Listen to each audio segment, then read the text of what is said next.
I have fed from the same blood 300 times, and only tonight did I taste my own name. The child does not speak. She has never spoken.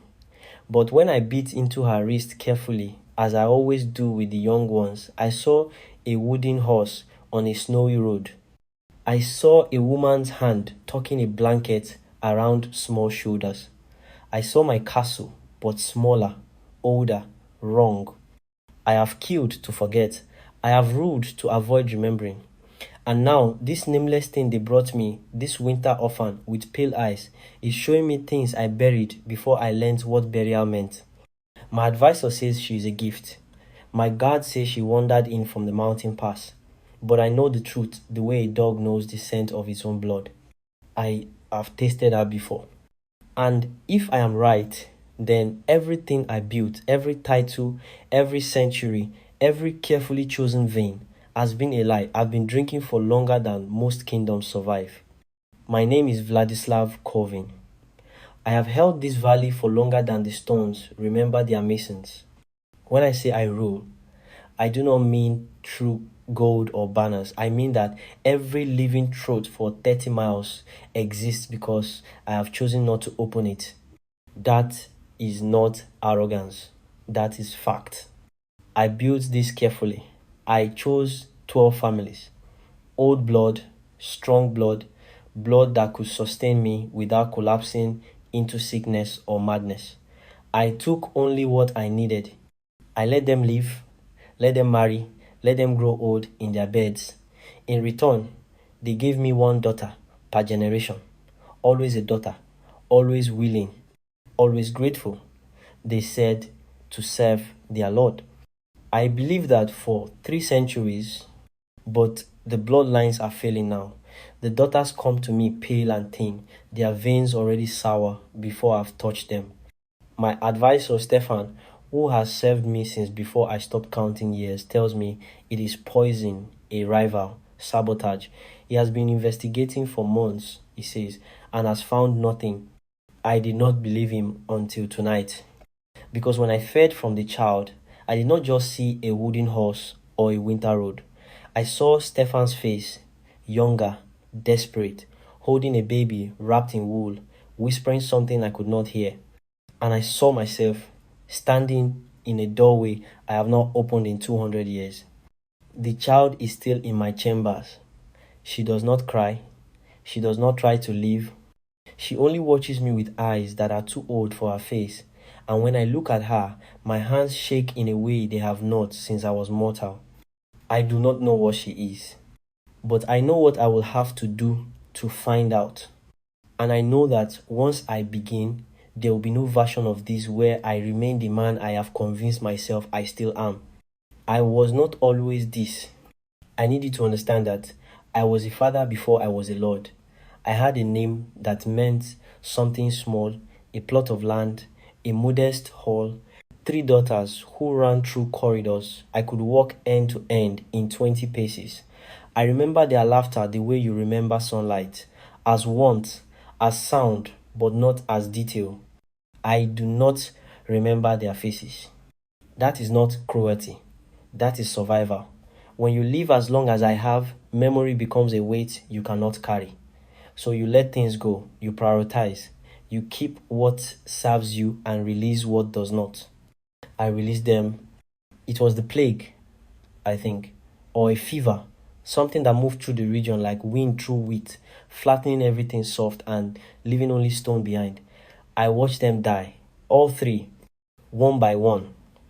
And I realized, standing in that hall with bodies I could no longer protect, that love is the only thing more unbearable than death. So I made a choice. I do not remember the details of how I became this. I have tried. There was a man, I think, or a woman, someone old, someone who offered me an alternative. I said yes. I drank something, or gave something, or spoke words I have since forgotten, and when I woke, I was no longer the kind of man who could lose anyone. Because I was no longer the kind of man who could love. That was the tweet, I thought. That was the price, and I paid it willingly. I rebuilt. I chose families who would sustain me. I established order. I became necessary. And necessity is its own kind of loyalty. I have been fair. I have been deliberate. I have taken only what was offered and given protection in return. I am not a monster. I am a king who outlived his kingdom and built a new one on better terms. But tonight, when I fed from the child and saw that wooden horse, when I felt the edges of something familiar pressing against the inside of my skull like a name I once knew, I understood something I have spent 300 years refusing to see. I do remember their faces. I just convinced myself I didn't. And if I am wrong about that, then I may be wrong about everything else. I decided to feed from her again the next night. Not because I needed to. I had fed 2 days prior from one of the daughters, a girl named Ilona, or perhaps Elena. They blur now, and I can go weeks between feedings if I am careful. But I needed to know if what I saw was real or if my mind had finally begun to rot the way Stefan always warned it would. Immortality does not preserve the self, it preserves the body. The rest erodes. I brought the child to my private chamber, the one overlooking the eastern woods. She came without resistance. She always comes without resistance. I have never had to compel her, never had to speak a command. She simply follows, her bare feet soundless on the stone, her eyes fixed on nothing I can see. I told myself I would be gentle. I told myself I would take only enough to see the images again, to prove they were fragments, hallucinations, the mind's way of filling silence with noise. I beat into her wrist, the same place as before, carefully, and I was not in my chamber anymore. I was standing in a small room, wooden beams overhead, frost on the window pane, a fire burning low in the hearth. And there was a woman, my wife. I knew her, even though I could not recall her name, sitting in a chair, holding a baby wrapped in wool. She was singing something, a lullaby. The melody was familiar in a way that made my chest ache. The baby was not crying. She was watching me, pale eyes, unblinking. And I realized I was not watching this memory. I was inside it. I could feel the cold air on my skin. I could smell the smoke from the fire. I could hear my own breathing, ragged and thin, because I was sick. No, I was dying. The plague had taken 2 of my daughters already, and now it had me, and my wife was holding the third, the youngest, the only one left. I reached for them. I tried to speak, but the memory folded, collapsed, and I was standing in the doorway of a different room, darker, older, stone walls. A figure in the shadows, offering me something in a clay cup. Drink, the figure said, and you will never lose her. I drank, and when I looked down, the baby was gone. My wife was gone. The room was empty, except for the cup in my hands and the taste of iron on my tongue. I pulled away from the child. I was back in my chamber. The fire was still burning.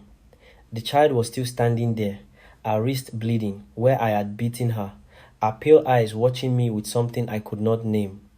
I knew that baby. I knew that room. I knew what I had done. And I knew, with a certainty that felt like falling, that if I fed from her again, I would remember the rest. I did not feed for 3 days. I told Stefan the child was not to be touched, not by the guards, not by the servants, not by him. I locked her in the tower room where I once kept grain stores, back when I pretended to care about harvest. I gave her blankets, a basin of water, bread she did not eat. She did not protest. She simply sat by the window and watched the snow fall. I tried to continue as I always had. On the first day, I reviewed the tax ledgers. I met with the village elder about a dispute over grazing land.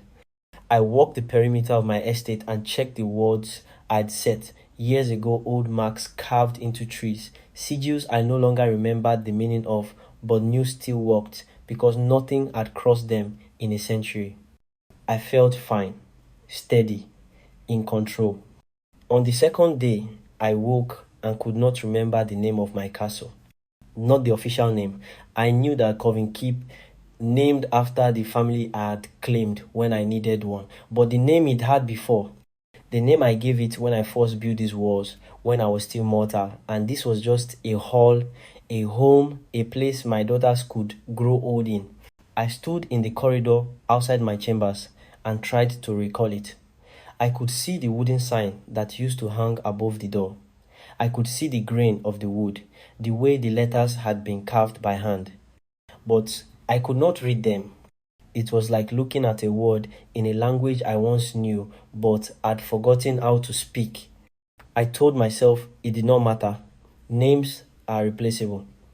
I have had many. On the third day, I fed from one of the daughters, a girl from the Vasile line, dark hair, steady heartbeat, 18 years old. She came to me willingly, as they always do, and offered her wrist without hesitation. I bit down, and the word inverted. I was not in my chamber. I was standing in a field. Summer.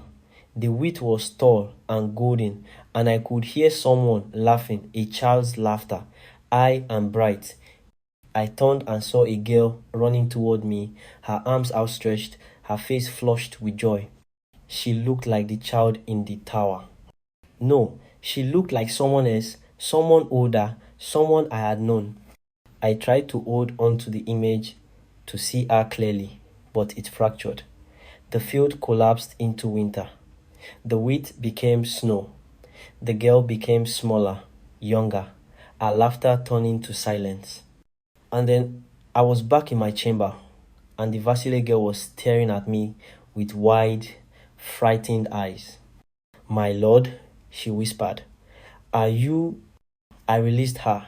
She stumbled backward, clutching her wrist. There was no wound. I had not broken the skin. I could not remember biting her. "Leave," I said. She left. I sat in the dark for a long time after that, trying to understand what had happened. I had fed from the Vasile line a dozen times over the decades. I knew their blood. I knew their taste.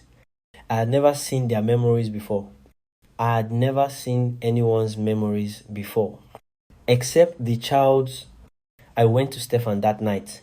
I found him in the library, poring over old maps, tracing routes between the villages, as if he could find the poison by geography alone.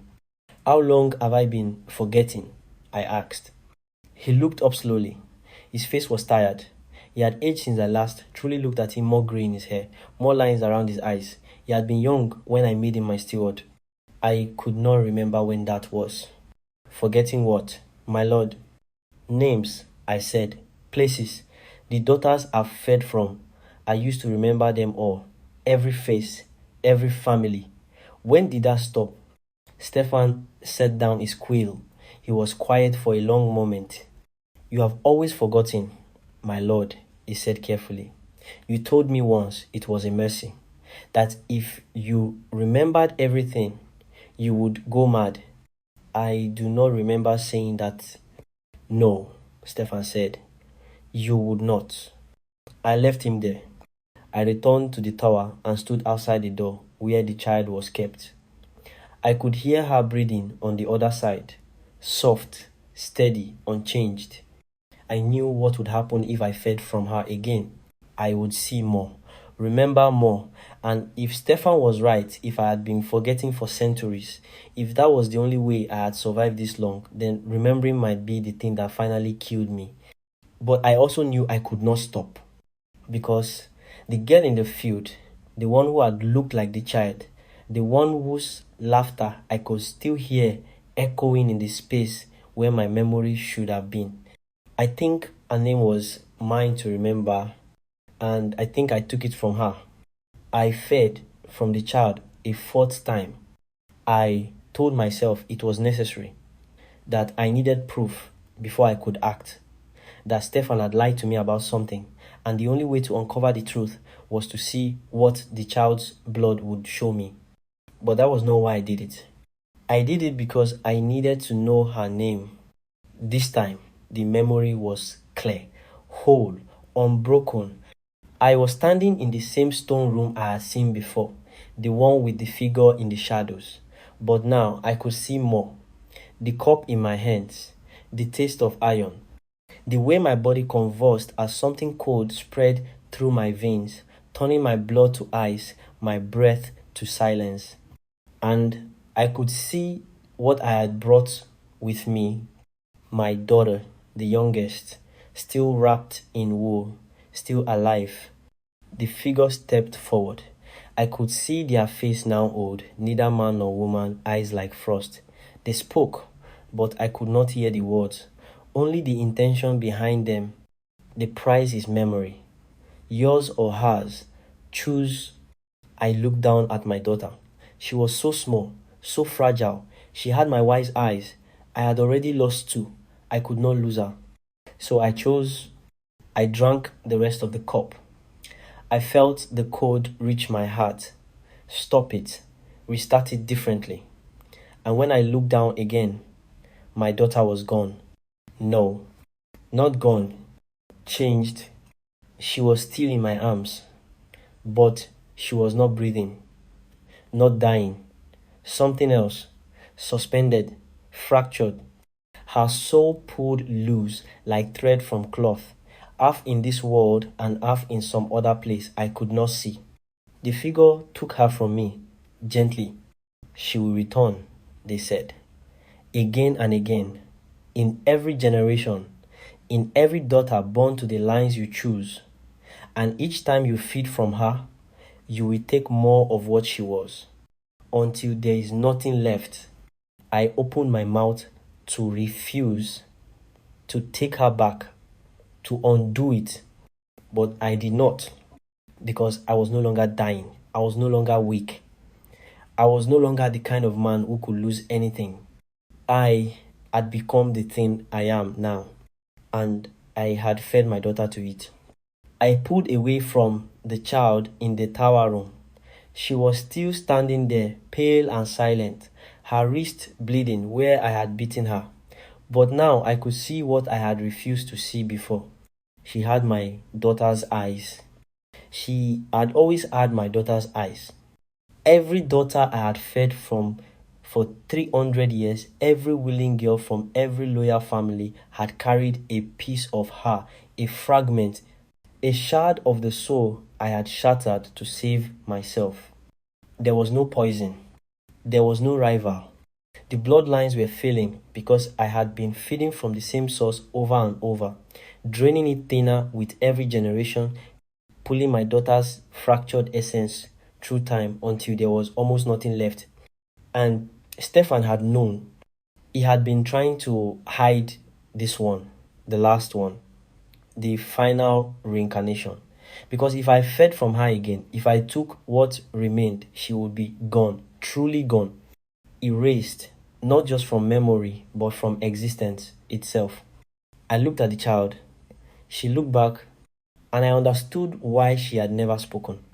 She had been trying to warn me the only way she could, through the memories, through the images, through showing me what I had done. I was not hunting a traitor. I was the traitor. And the only way to save her now was to stop being what I had become. But I did not know if that was even possible. I tried to stop feeding.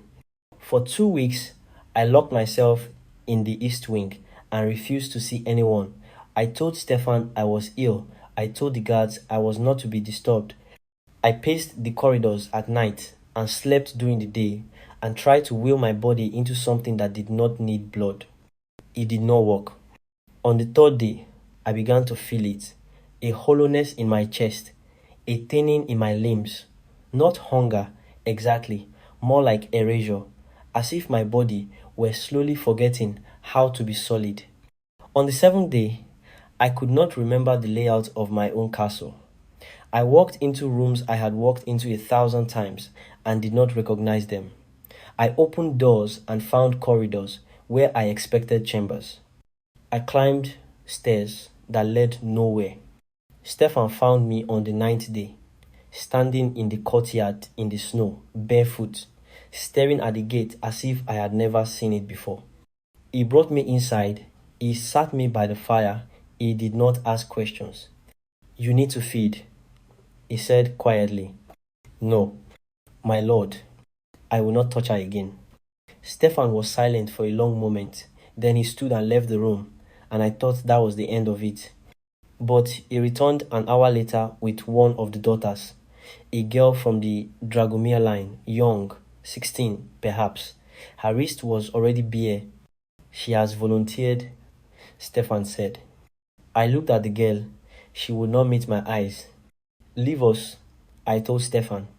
He hesitated, then he bowed and left. I fed from the girl, carefully, just enough to steady myself, just enough to stop the erasure. And I saw her, not the Dragomir girl, my daughter, standing in a doorway. I recognized now the doorway to the hall where I had once lived, where my family had once slept. She was older in this memory, 6, maybe 7. She was holding the wooden horse I had carved for her, the one I had seen in the first vision. She was smiling, and then the memory shifted, and she was younger again, a baby, wrapped in wool. And I was holding her, but my hands were wrong, cold, pale, not the hands of a father, the hands of something else. I released the girl. She stumbled, cut herself against the wall. There was blood on her wrist, where I had broken the skin. I had not meant to break the skin. "Go," I said. She went. I sat alone in the dark and tried to understand what I had just seen. The memory had not come from the Dragomir girl. It had come from somewhere else, somewhere deeper. I was not just feeding from my daughter's reincarnations. I was feeding from the memory of her, from the echo I had left in my own blood when I made the choice 300 years ago. Every time I fed from anyone, I pulled her closer to the surface. Every time I tried to sustain myself, I eroded her further. There was no safe option. Feeding would destroy her. Not feeding would destroy me. And I realized with a clarity that felt like drowning that I had built my entire existence around avoiding this exact choice. I went to Stefan the next morning. I found him in the chapel, a small stone room I had not entered in decades, where he sometimes went to pray to gods I no longer believed in. "You knew," I said. He did not turn around. "You have always known, since the beginning. You knew what I did to her. You knew what I was feeding from." Stefan stood slowly.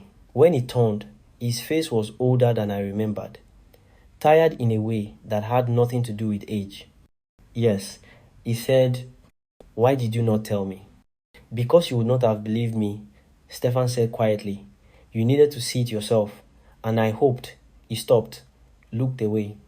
"I hoped that if I hid this one, if I kept her away from you long enough, the cycle would break, that she would age naturally, die naturally, be free.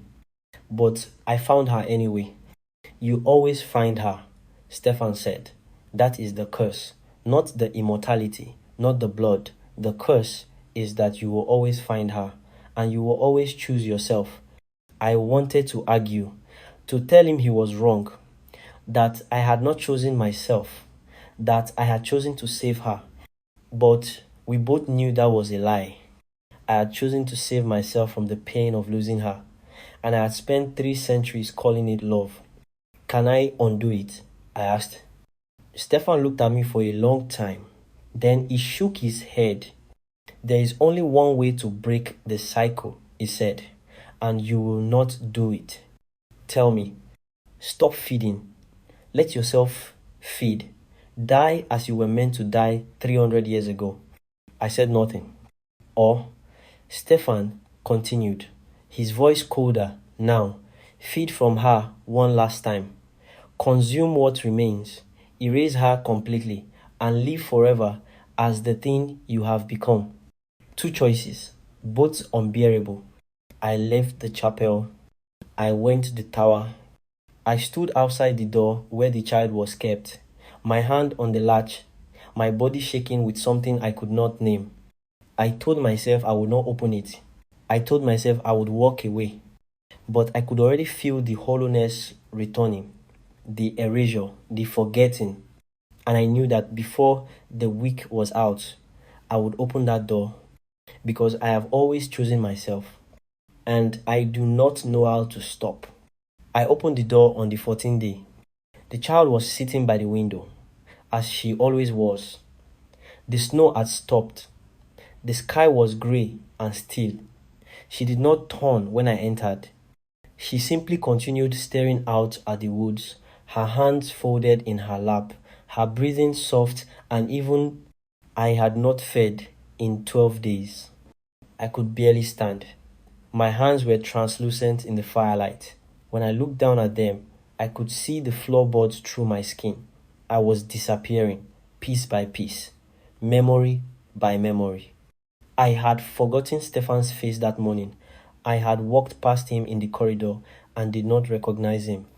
He had called my name, my mortal name, the one I had not heard in centuries, and I had not known who he was speaking to. I did not have much time left. I crossed the room slowly. The child turned her head, looked at me. Her pale eyes were calm. She did not look afraid. She never looked afraid. I knelt in front of her. My legs shook. I was so tired. I do not know if you can understand me, I said quietly. I do not know what you are. If you are her, if you are all of them, if you are just the last piece of something I broke so long ago, I cannot remember how it felt to be whole. She did not respond. But I need you to know, I continued, that I did not mean for this. I thought I was saving you. I thought my voice cracked. I stopped, breathed.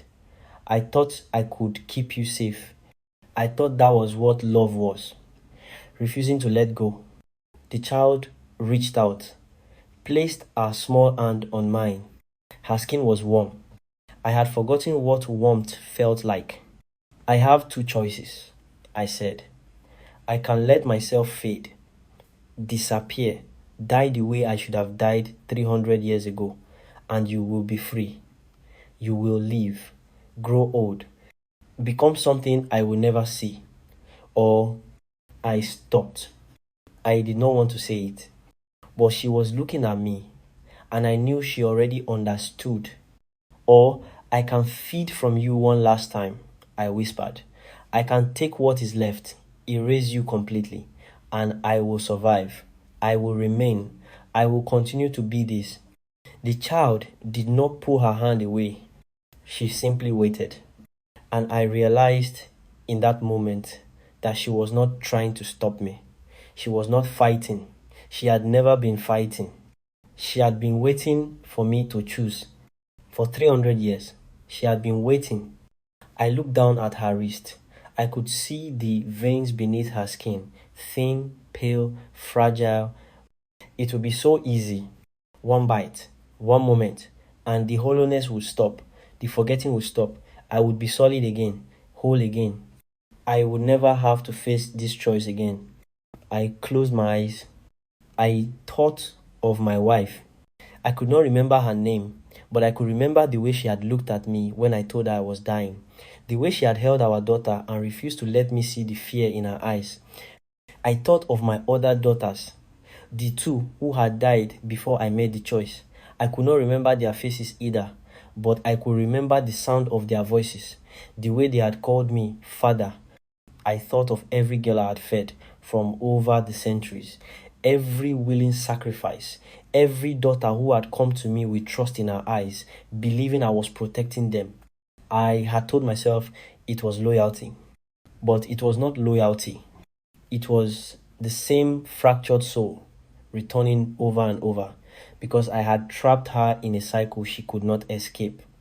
And she had never once asked me to stop because she was still my daughter. And daughters forgive their fathers. Even when they should not, I opened my eyes, I looked at the child, and I made my choice. I lifted her wrist to my mouth. I could feel her pulse against my lips, steady, calm, trusting. But I did not bite down. Instead, I turned her wrist over, pressed it against my own mouth, and I bit into myself. The pain was immediate, sharp, cold. My blood was run thick and black and bitter, but I drank it anyway. I drank until I could taste memory, until I could feel my own past flooding back, unraveling, pulling me backward through centuries I had tried to forget. I saw my wife's face, her name, Elena. I saw my daughters, all three of them, Anka, Ilona, and the youngest, Margareta. Her name was Margareta. I drank deeper. The room began to dissolve. The child's hand slipped from mine. I could feel myself coming apart, not disappearing, but inverting, collapsing inward, consuming the thing I had become to find the thing I had been. There was a ritual, an old one, older than the figure in the shadows, older than the curse. If a vampire drank their own blood, their own memory, they could undo the exchange, but the cost was everything. I kept drinking, and the last thing I saw before the world went dark was Margareta, not the child, but my daughter, the real one, whole and free, and smiling, walking away into a light I could not follow. I woke in the courtyard. The snow had melted. It was spring, I think, or summer. I could not remember how long I had been lying there. Stefan found me. He carried me inside. He did not speak. I think he knew what I had done. I cannot feed anymore. My body will not allow it. When I try, I taste only ash. I do not age. I do not weaken. I do not fade. But I do not remember who I am. Stefan tells me my name is Vladislav. He tells me I am a lord. He tells me this castle is mine, that I have ruled here for longer than the stones have stood. He shows me ledgers, maps, records written in a hand I do not recognize, but that he says is mine. I believe him because I have no reason not to. He tells me I had a family once, a wife and 3 daughters. He does not tell me their names. I think he does not know them.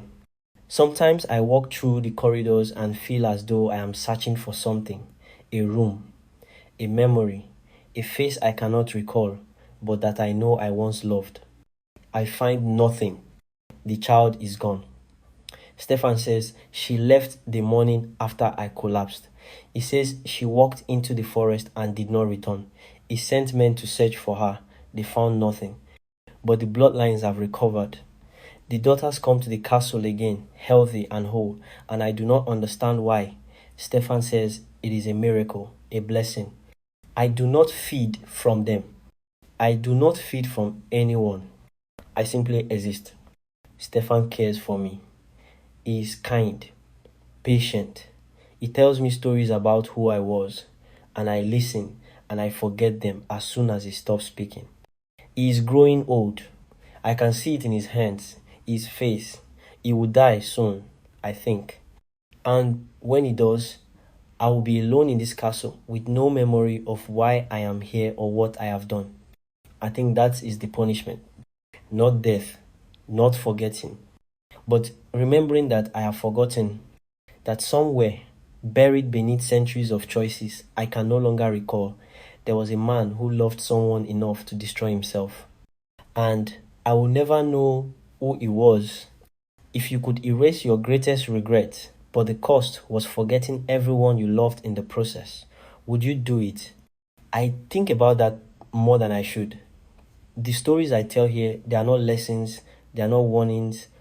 They are just what happens when people make choices they think will save them, only to realize too late that survival and living aren't the same thing. If this one stayed with you, if it made you feel something uncomfortable or true, I'm glad you were here for it. There are more stories like this, waiting, some darker, some stranger, all of them, about the things we do when we're afraid of losing what matters most. If you want to hear them, you know where to find me. And if you have thoughts on this one, on Vladislav, on what he chose, on whether any of it could have gone differently, I would like to hear them. Sometimes the best part of his story is what we carry away from it. Thank you for listening.